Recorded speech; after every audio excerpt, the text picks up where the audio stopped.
सुफियान साहब पूछते हैं बडगाम कश्मीर से कि क्या नाबालिग लड़के को अजान देना दुरुस्त है या नहीं, बराए करम तफसील से जवाब दें। तो पहली बात यह है कि आप इस जवाब को पूरा सुनिए। अगर आपने जवाब आधा सुना तो आप तशवीश के अंदर पड़ जाएंगे।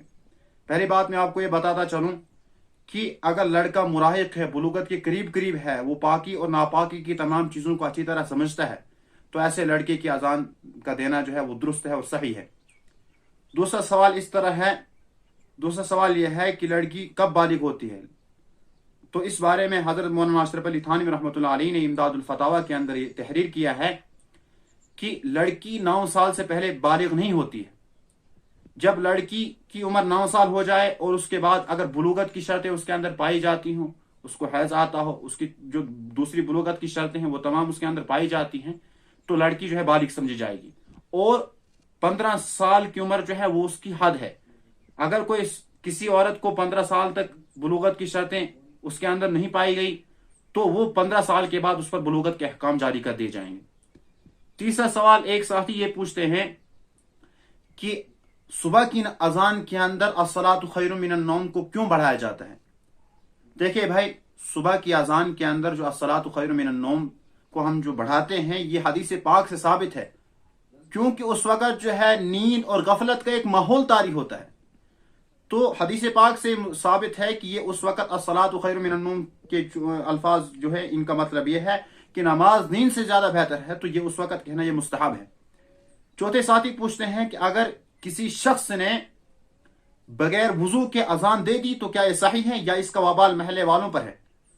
तो भाई मैं आपको ये बताऊं कि बगैर वुजू के अजान देना दुरुस्त है, ये दुर्रे मुख्तार के अंदर मौजूद है और इसका वबाल लोगों के ऊपर नहीं होगा।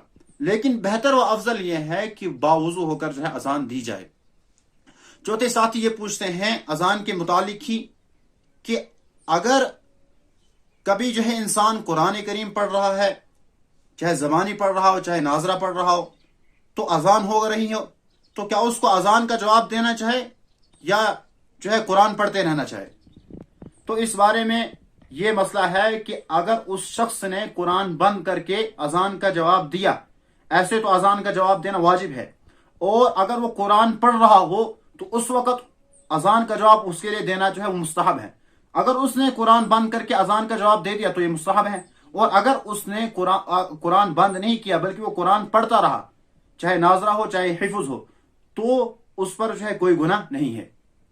पांचवें शख्स ये पूछते हैं कि निकाह के अक्द के अंदर जब एक काजी या जब इमाम साहब या कोई मुफ्ती साहब निकाह पढ़ाते हैं तो उस वक्त वो दुल्हा जो होता है उससे 3 मरतबा अल्फाज कहलवाते हैं कि कबूल है कबूल है कबूल है। क्या ये मुस्तहब है, ये सुन्नत है या वाजिब है, बराए करम रहनुमाई फरमाए।